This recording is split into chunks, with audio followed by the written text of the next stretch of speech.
talk about what a caliphate is. Caliphates are exclusive to Islam. Muslims have been dreaming about a caliphate that can unite the entire Muslim world with strict Islamic code ever since the death of Muhammad. And this is important. A caliphate is the implementation of an Islamic government and Sharia law. And I'm going to cover both of those so that we have a good understanding before we start our conversation, so that when this comes up through the conversation, through our program today, that you'll have a good understanding of what this is. Now, I know most of you already know what it is, but there's, we're getting new listeners almost every day. And I want to make sure that everybody has a good, clear understanding of what a caliphate is. Now, this dream of a caliphate it's what's responsible for the Shia-Sunni split. Shiites and Sunnis have been killing each other for who knows how long. This great religion of peace, Islam. The the Shias and the Sunnis have been murdering each other, saying that each one is an apostate, that they're not true Muslims. Several caliphates have existed over time. Until 1924, that caliphate was abolished with the Ottoman Empire. When the Ottoman Empire ended, right about the time, 1917 to 1924, right in there, about the time of the Balfour Declaration, is when they set up a secular Turkish republic, and it ended that caliphate. And there's been a lot of caliphates over time. Al-Qaeda is clearly started to reestablish this caliphate as one of its primary objectives. Now, Al-Qaeda has taken the violent path to realize their dream of this massive Islamic empire. And there's a lot of Islamic groups all across the world that use politics to gain influence. And we're going to talk about that influence too, not only for you folks in Europe, but right here in America. Remember what I just said, because using politics is a very non-violent way to achieve the same goal, to have this caliphate, to set up a Islamic government with Sharia law. So what exactly is a caliphate? It's the Islamic form of government that's representing the political unity and leadership in the Muslim world. The head of the state of this caliph has a position based on the notion of a successor to Muhammad's political authority. It's a dream that's never been realized yet, and there's been many caliphates. There'll always be Muslims who dream of this empire. On the other hand, the power-hungry leaders prevent any movement that could actually create a successful caliphate, at least so far. So basically, Muslims are stuck in this eternal conflict between Islamists and nationalists. The nationalists who are in power in Islam don't want to give up that power, which they would have to do in a full caliphate. So there's a big divide there. So far, we have a divide with Sunnis and Shias, and the nationalists and the religious fanatics. But let me make this clear. When they say that Islam is a religion of peace, and that all of these people who are bombers and terrorists and murderers and want to impose all of this stuff are radical Islam, let's make this clear. All of Islam is radical. Anybody who practices Islam as a religion is radical because the religion itself is radical. There is no soft part of Islam. Islam is based on death, murder, and severe punishment. Besides uniting Muslims, the goal is to arrange a massive army that calls for jihad against infidel states for the expansion of this caliphate. A lot of caliphates have used this strategy to expand their states. The rapid Islamic expansion during the reign of the caliphate is nothing short of staggering. The reason behind that is millions of eager men are willing to join the fight. They want to fight the infidels because they believe that Allah will reward them with these 72 virgins if they die for their faith. Now in Islam, the Quran and the Hadith say all Muslims taste of hell. All Muslims taste of hell. The only way to get out of hell is if you have enough good deeds to get you out of hell. The problem is it doesn't say what those good deeds are, and it doesn't say how many you need. So if you need a variety of good deeds, if you need so many of one or another, it doesn't say so. So you don't know. If you're a Muslim, when you die and you go to hell and it's time to decide whether or not you're going to go into paradise or not, your good deeds are going to be presented, and then somebody is going to say, according to Islam, somebody is going to say, well, you have some of these good deeds, but you don't have any of these, and you don't have enough of these. So therefore, you stay in hell. Because they don't know. The only sure way for them to get to paradise is if they die for their religion. That's why so many people are stepping up and willing to be bombers. That's why families are proud to have a son or a father or an uncle or a cousin who dies for his faith. They celebrate it. There's one that's going to paradise. Well, for those of us that know the truth, we know that that's a death sentence straight to hell. They're never getting out of there. So the ultimate goal of the caliphate would be to bring every square inch of this planet under Islamic and convert and subdue all infidels.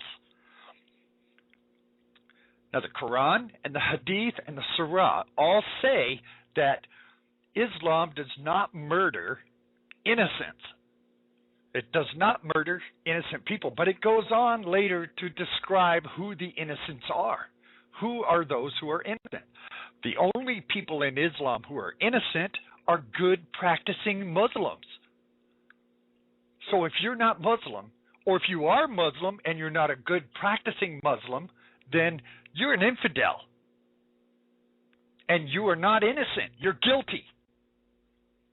And it doesn't matter, man, woman, child, it doesn't matter. If you're not a good practicing Muslim according to their standards, whether it's Sunni, Shia, whoever, whichever sect of this Islam that you are, if you're not a good practicing Muslim, you're guilty and deserving of death. That's why the Sunnis and Shias are killing each other and have been since the 7th century. It's a battle over who is the infidel and who is not. Sunnis say that Shias are. Shias say that Sunnis are. So they kill each other in this religion of peace, mass murder for hundreds and hundreds of years. So there's a lot of groups around the world who are actively advocating the creation of this caliphate. Now, surprisingly, the most vocal of these groups are people like Al-Shabaab and Al-Qaeda and the Taliban.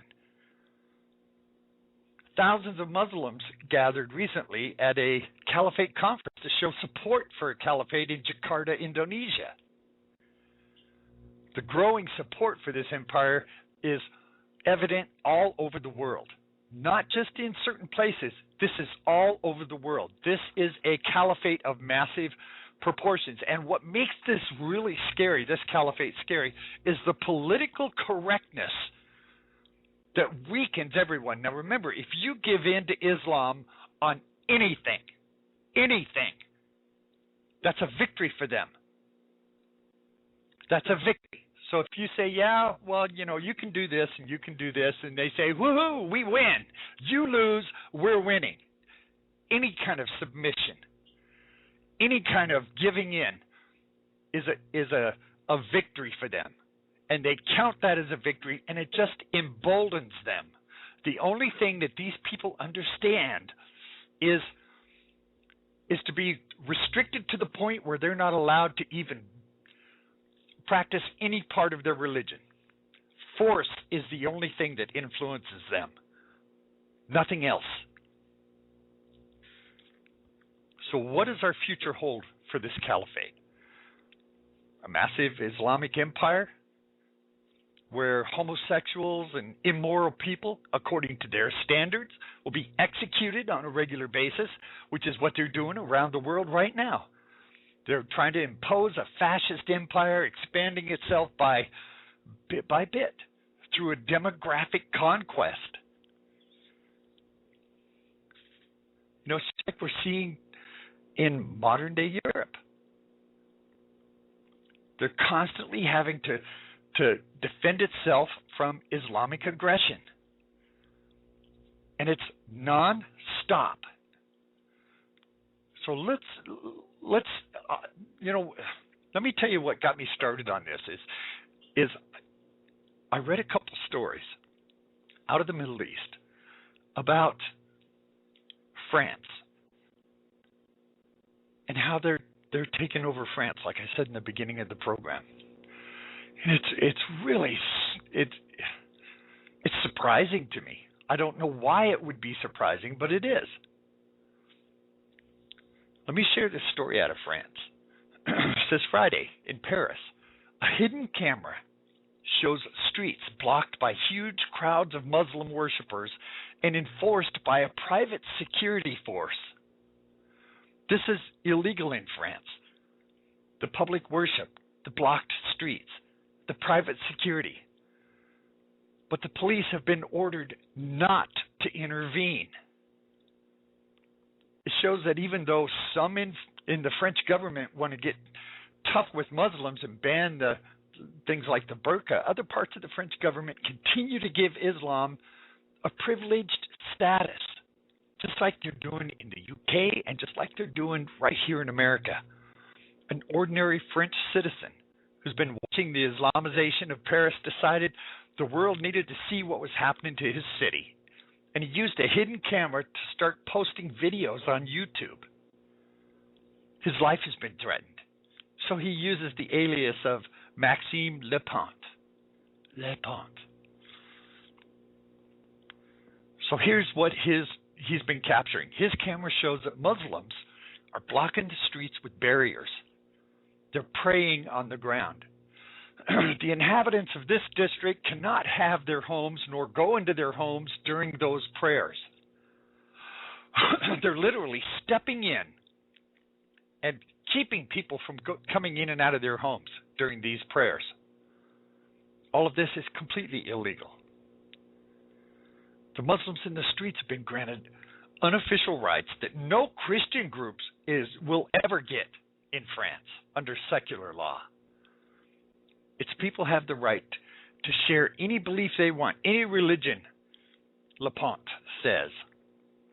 But they have to practice at home or in the mosques, synagogues, church, and so on. Some say Muslims must pray in the streets because they need a larger mosque. Lepont has observed cars coming from other parts of Paris. He believes it's a weekly display of a growing Muslim power. And they're getting away with it. They're coming there to show that they can take over some French streets, to show they can conquer part of the French territory. Now, if France faces an Islamic future, a Russian author has already written about it. The novel is called The Mosque of Notre Dame, 2048. It's a bestseller in Russia, not in France. The publisher, Jean Robin, said the French media ignored the book because it was politically incorrect. Islam is seen as the religion of the poor people. So you can't say to the poor people, you're wrong, otherwise you're a fascist. The book lays out a dark future when France has become a Muslim nation and the famous cathedral has been turned into a mosque. Now, whether that plot is so far-fetched depends on who you ask. Muslims are said to be more than 10% of the French population. Oh, no one knows for sure because French law prohibits population counts by